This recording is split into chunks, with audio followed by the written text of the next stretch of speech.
Barakatha Yahweh, Barakatha Yahweh Shai, Barakatha Yahweh, Barakatha Yahweh Shai, Barakatha Yahweh, Barakatha Yahweh Shai, Bahasham, Rachak Wadash. Double honors to my apostles and elders of Great Millstone, who are the apostles and elders of Yasharallah. Peace and salutations to the Bayaf Dawadah, the house of David of Elect. The name of this video is going to be called Civil War is Coming. Civil War is Coming. Right, I'm going to break down two scriptures, read two scriptures, and I'm going to get to this video, all right, which is a couple of things showing you what's happening today and how also there's something called predictive programming and whistleblowers that let us know what's getting ready to happen. See, Civil War is also part of the elites' plan to bring about the New World Order, which is order out of chaos. All right, so this is Isaiah chapter 19, verse 3. It says, "And the spirit of Egypt shall fail in the midst thereof." Egypt is modern day America. All right, that's another name for America. All right, it says, "And the spirit of Egypt shall fail in the midst thereof, and I will destroy the counsel thereof, and they shall seek to the idols, and to the charmers, and to them that have familiar spirits, and to the wizards, and the Egyptians will I give over into the hand of a cruel lord, and a fierce king shall rule over them." That's Trump, man. Okay, Neo reincarnated. Saith Yahweh Bashem Yahushua of hosts. The book of Jeremiah, chapter 30, verse 5. Matter of fact, 7. "Alas, for that day is great, so that none is like it. It is even the time of Jacob's trouble, but he shall be saved out of it." Daniel chapter 12, verse 1. "And at that time shall Michael stand up, the great prince, which standeth for the children of thy people. And there shall be a time of trouble, such as never was since there was a nation, even to that same time. And at that time thy people shall be delivered, every one that shall be found written in the book." This is 2 Ezra chapter 15, verse 14. "Woe to the world and them that dwell therein, for the sword and their destruction draweth nigh, and one people shall stand up and fight against another, and swords in their hands. For there shall be sedition among men, and invading one another. They shall not regard their kings nor princes, and their course of their actions shall stand in their power. A man shall desire to go into a city and shall not be able. For because of their pride the city shall be troubled, the houses shall be destroyed, and men shall be afraid. A man shall have no pity upon his neighbor, but shall destroy their houses with the sword, and spoil their goods, because of the lack of bread, and for great tribulation." Once you understand Hollywood, you begin to understand the Druidic system, which we call Hollywood. And then you begin to see the symbols, the words, the terms. Hollywood does three things. They tell you what your masters have done in the past, what they're doing now, and what they're getting ready to do. That's Hollywood, Druidic system of entertainment. You need to wake up and understand what's going on here. Good morning. Today, with the invocation of the War Powers Act by the President, I am declaring a state of martial law in this city. There's historically nothing more corrosive to the morale of a population than policing its own citizens. But the enemy would be sadly mistaken if they were to doubt our resolve. They are now face to face with the most fearsome military machine in the history of man.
dreamt about how things were. And I woke up here.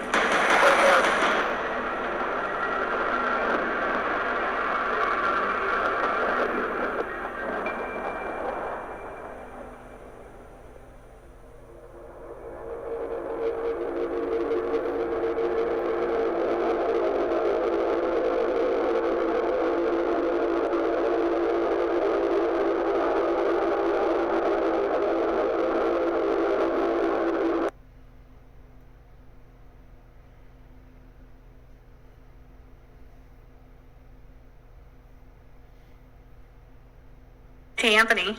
Yeah. What do you think about Pete Hegseth ordering the National Guard in D.C. to now carry weapons? I think this is the turning point where the people of the United States either do something, despite the short-term consequences, or there's not going to be another chance to do something in the future. What do you mean by that? Well, we have 3 Republican-led states leading a now armed military presence into D.C. to essentially take over the nation's capital. And that's just the start, right? Trump says New York and Chicago are next, and we're hearing reporting out of Fox News and other sources that there's several thousand more National Guard ready to go into other states next. So, this is a hostile military takeover from our own government, and quite frankly, it's basically the start of a civil war. And the only question is, again, whether the American people are going to do something about it, or let the country complete its slide into fascism. What can the American people do to stop this? Quite frankly, at this point, a general strike and large-scale protests for as long as it takes to cause change to happen, right? That's the only option. There needs to be a full economic shutdown until the powers that be turn on Trump's regime because all their businesses are failing. And pretty much every Democratic leader should be calling for that too. Is it going to be really hard on a lot of people? Absolutely. And there's going to be problems with food scarcity, with money, and all of that, which is why I keep saying that the DNC needs to be the one that organizes this. But regardless of whether the DNC acts or not, the American people need to act because I don't think we're going to get another opportunity if the Trump administration is allowed to continue this attack on American cities.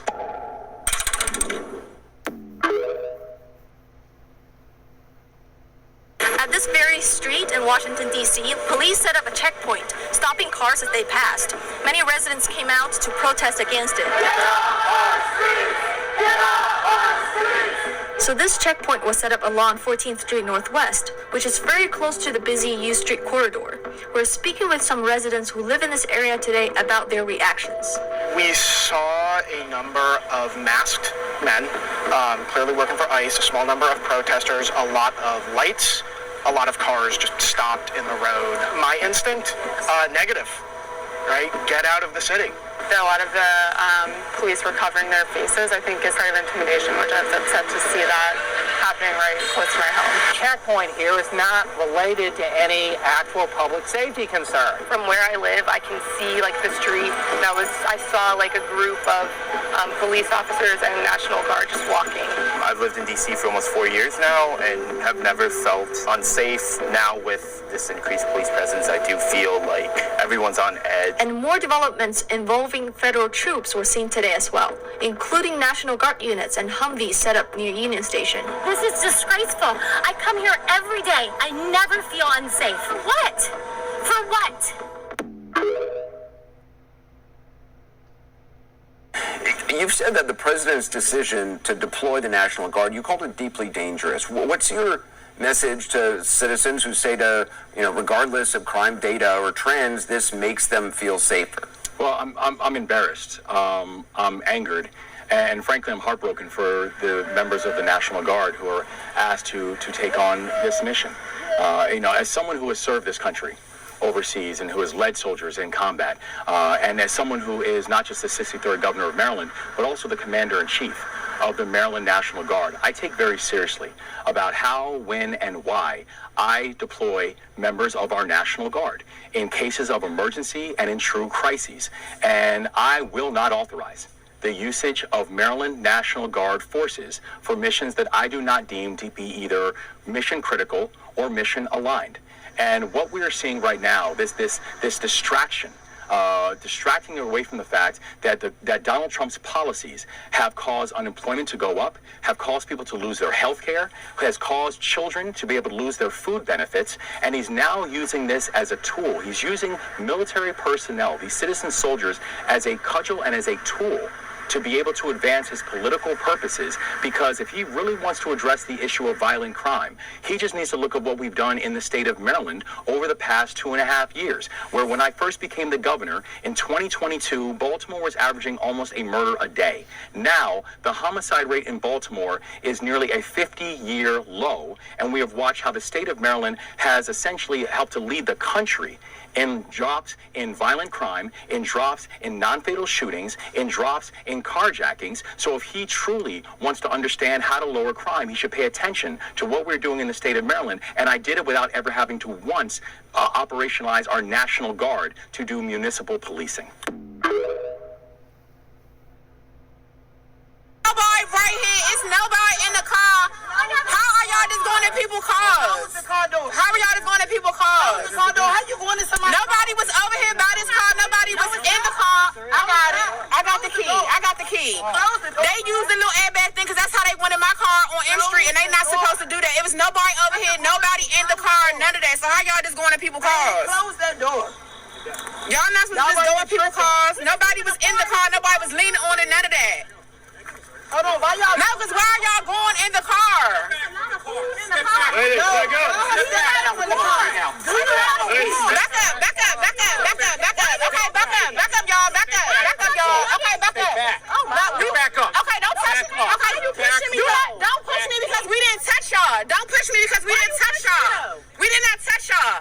We're trying to figure out why are you guys all going in the car. Nobody touched him, and he's touching people, pushing people. I don't know.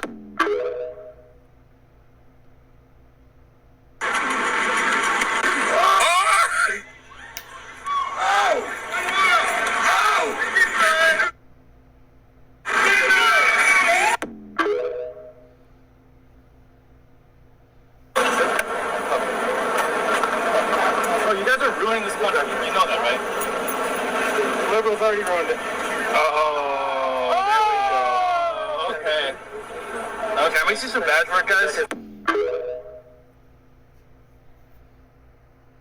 So the cops and the feds are about 30 agents deep at this checkpoint right now to apparently stop people for seatbelts, blinkers, or tints on their cars, stopping the real bad crime that is plaguing DC.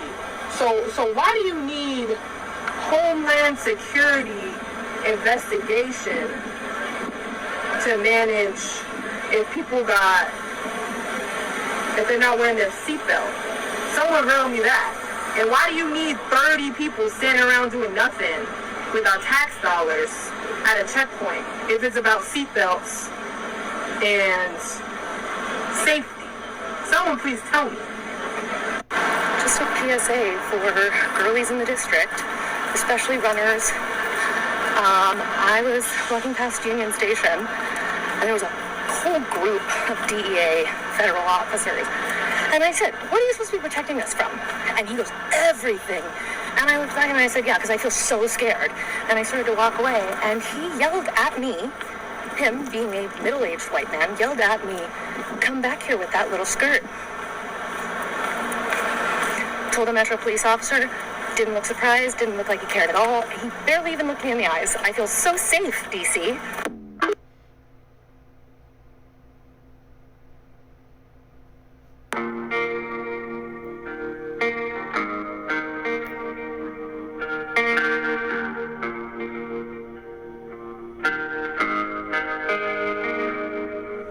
What is grayscape?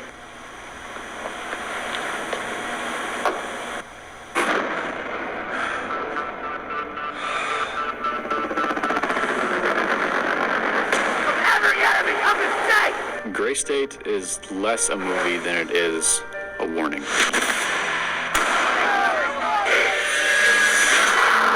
We do not live in a dictatorship, but we do live in a police state. What we're going to see is the unveiling of this gray state. foisted upon America.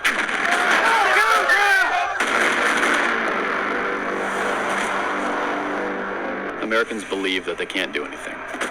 And day by day, they're becoming correct.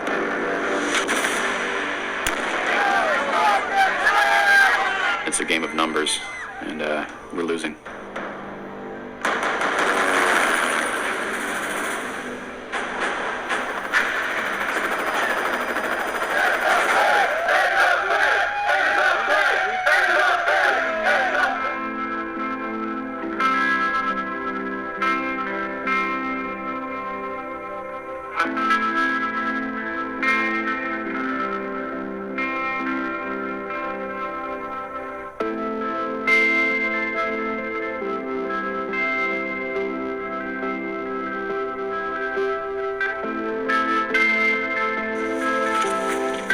There's something about it that just kind of gets on you and you just can't wash it off. Credibility means nothing to me.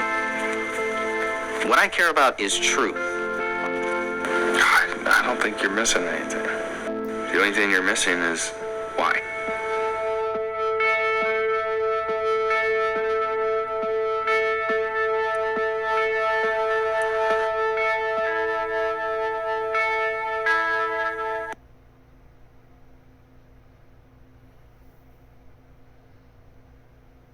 Here's the red flags. With paranoid theories all over the internet. Guys out here going after the truth get knocked off. That the Crowleys were murdered as some kind of government conspiracy. Did the government want to silence him and his film? All because of a personal film project David Crowley had worked on obsessively for years, called Gray State. This is a concept trailer for Gray State, which imagines the U.S. government taking away all our liberties, FEMA turning into a militarized, occupying police force. In short, the Gray State is the culminating manifestation of the darkest trends our negligence and malignancy have to offer. Because I think once you understand Hollywood, you begin to understand the druidic system, which we call Hollywood. And then you begin to see the symbols, the words, the terms. Hollywood does three things. They tell you what your masters have done in the past, what they're doing now, and what they're getting ready to do. That's Hollywood, druidic system of entertainment. You need to wake up and understand what's going on here.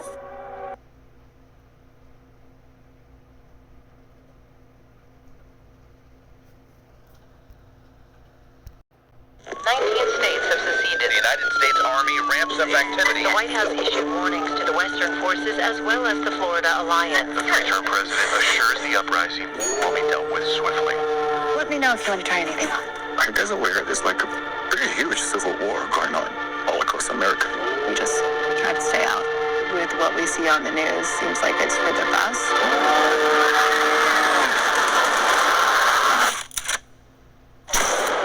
Citizens of America, the so-called Western forces of Texas and California have suffered a very great defeat at the hands of the United States military. Mr. President, do you regret the use of airstrikes against American citizens? We're moving to D.C. today. You need to go down there. They shoot journalists on sight in the Capitol. Every instinct in me says this is death. What if... Every time I survived the war zone, I thought I was sending a warning home. Don't do this. But here we are. There's some kind of misunderstanding here.